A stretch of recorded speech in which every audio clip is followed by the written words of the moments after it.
पाकिस्तानियों को बड़ा दर्द था और बांग्लादेशियों को बहुत दर्द था कि नरेंद्र मोदी बांग्लादेश क्यों आता था। और नरेंद्र मोदी ने यह इरादा किया कि बांग्लादेश अब वो चीज़ बनेगा जो चीज़ इंडिया है। पाकिस्तानी और बांग्लादेशी कहते हैं हम तो बांग्लादेश को वो चीज़ नहीं बनने कि तुम इंडिया के ग़ुलाम हैं जिस तरह हम अमेरिका के ग़ुलाम हैं, कि हम ला इलाहा इल्लल्लाह वाले हैं। ला इलाहा इल्लल्लाह वाले दोनों मुल्कों में जल रहे हैं और जो राम राम वाले हैं वो आसानी की ज़िंदगी गुजार रहे हैं। बांग्लादेश में लोगों के घरों में छापे मारे। अस्सलाम वालेकुम, मैं हूं सखावत अली खान। दोस्तों, बांग्लादेश मुकम्मल तौर पर ही तबाह हो गया है। दोस्तों, इस तरह की न्यूज़ सामने आ गई है जिसको सुनने के बाद तुम मानोगे कि वाकया ही ऐसा हो चुका है जिस तरह मैं बोल रहा हूं।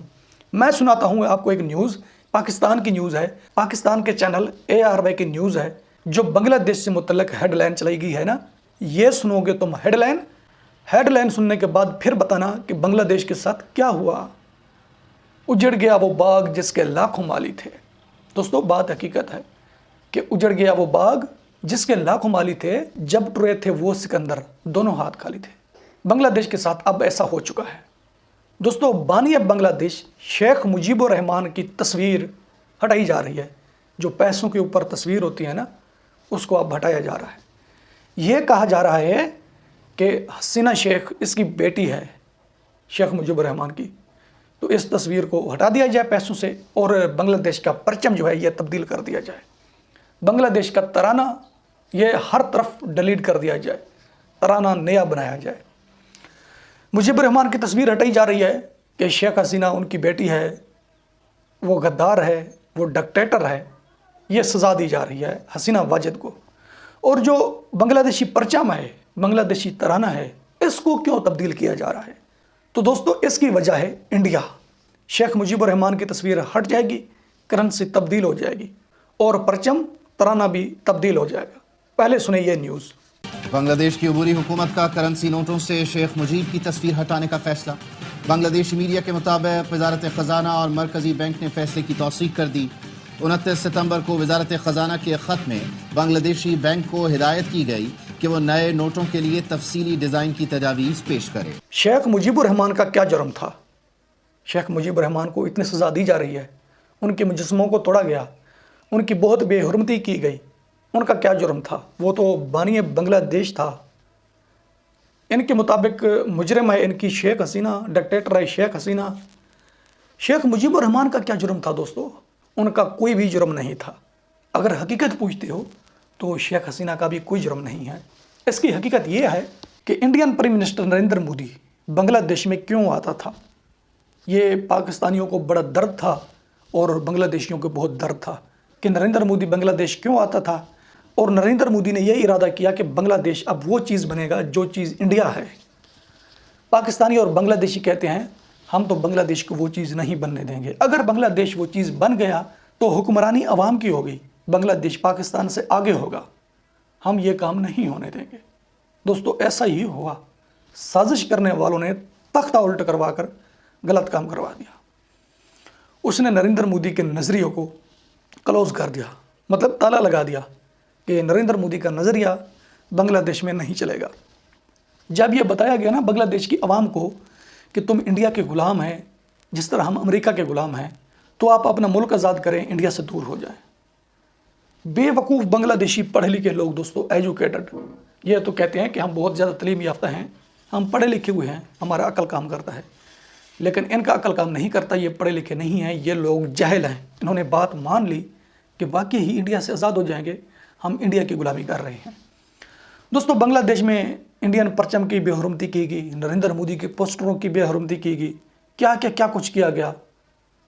तो बांग्लादेशी करते रहे, मीडिया दिखाता रहा। ठीक है, वो हो गया, वो काम ख़त्म, वहीं से ख़त्म जहाँ से शुरू हुआ। अब नया काम शुरू हो गया है, करेंसी चेंज की जा रही है। करेंसी चेंज क्यों की जा रही है? बांग्लादेशी ये सवाल नहीं पूछ सकते कि मुजीबुर रहमान तो हमारा बानी था, उनका क्या जुर्म है। दोस्तों, ये बात नहीं पूछेंगे। बांग्लादेश को ये बात बताई जा रही है कि मुजीबुर रहमान ने बांग्लादेश को पाकिस्तान से तोड़ा।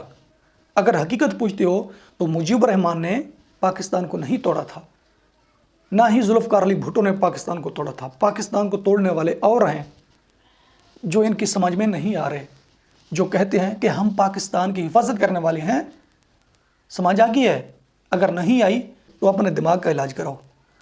पाकिस्तान को तोड़ने वाले मुजरिम जुल्फ़िकार अली भुट्टो मुजीबुर रहमान नहीं है।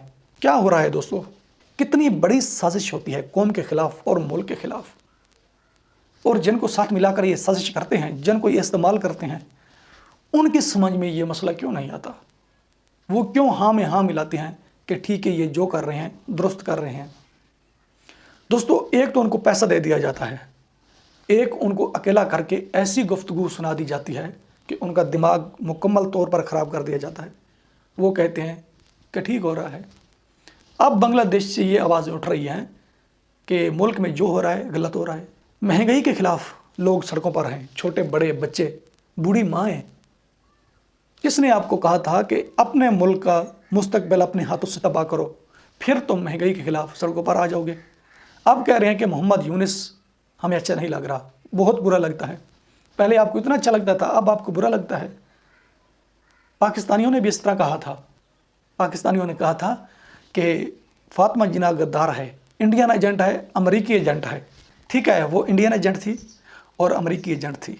अब जो पाकिस्तान में हो रहा है, लोग खुदकुशियाँ कर रहे हैं जिन की वजह से, वो किसके एजेंट हैं?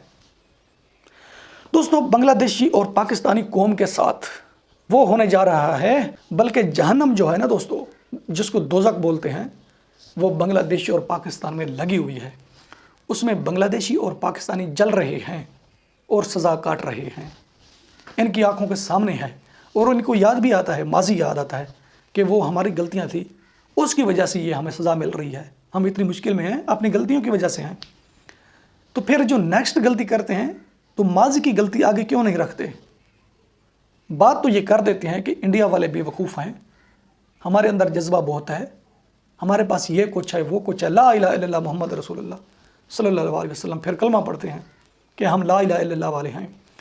ला इलाहा इल्लल्लाह वाले दोनों मुल्कों में जल रहे हैं, बड़ी मुश्किल में हैं, और जो राम राम वाले हैं वो आसानी की ज़िंदगी गुजार रहे हैं। तो दोस्तों, हकीकत ये है कि जो राम राम करते हैं ना, वो अपने ईमान पर मजबूत हैं। जो ला इलाहा पढ़ते हैं, ईमान इनका कमज़ोर है, इनको पैसे देकर जो मर्ज़ी करवा सकते हो। और जो राम राम करते हैं, उनको पैसे देकर किसी भी इंडियन से ये कह दो कि हम आपको पैसे देते हैं और ये गलत काम करना है। अगर इंडियन भाई आपकी बात मानकर ये कर गया तो मेरा मुंह काला कर देना, मैं चैलेंज करता हूँ आपको। तो दोस्तों, बांग्लादेश को अब पाकिस्तान के साथ मिलाया जा रहा है। जो हुकूमत पाकिस्तान में होती है वही बांग्लादेश में होगी, और जो पाकिस्तान को चला रहे हैं वही बांग्लादेश को चलाएंगे। जिस तरह पाकिस्तान में इलेक्शन जीतने वाला जेल में होता है, इलेक्शन हारने वाला हुकूमत में होता है, इसी तरह बांग्लादेश में होगा। जो इलेक्शन हारेगा उसकी हुकूमत होगी, और जो इलेक्शन जीतेगा वो जेल में होगा। अदालतों की बात नहीं मानी जाएगी, जजों को धमकियां दी जाएंगी, जजों को अगवा किया जाएगा।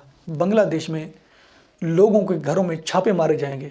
बांग्लादेश में दीवार के ऊपर से देखा जाएगा, लोगों को उठाया जाएगा, लोगों को अगवा किया जाएगा।